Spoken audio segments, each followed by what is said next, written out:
Para kina Kiana Valenciano at Sandro Tolentino, hindi sapat ang isang beses na pagbigkas ng idol. Muli silang naglakad sa altar at pinatunayan na ang kanilang pagmamahalan ay lalo lamang tumitibay. Noong Disyembre 2024, inihayag nila na nagkaroon sila ng lihim na kasal noong 2023. Tingnan ang ikalawang kasal ni Kiana Valenciano at Sandro Tolentino dito.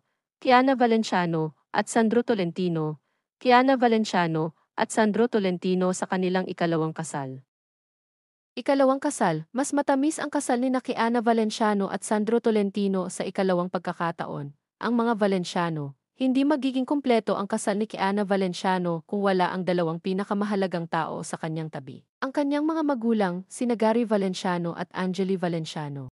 Mga kapatid, masayang ipinagdiriwang ni Gab at Paolo Valenciano ang araw ng kasal ng kanilang kapatid na si Kiana Valenciano.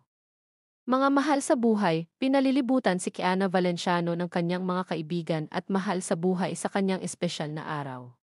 Magandang nobya, isang larawan ng kagandahan at kariktan si Kiana Valenciano sa araw ng kanyang kasal.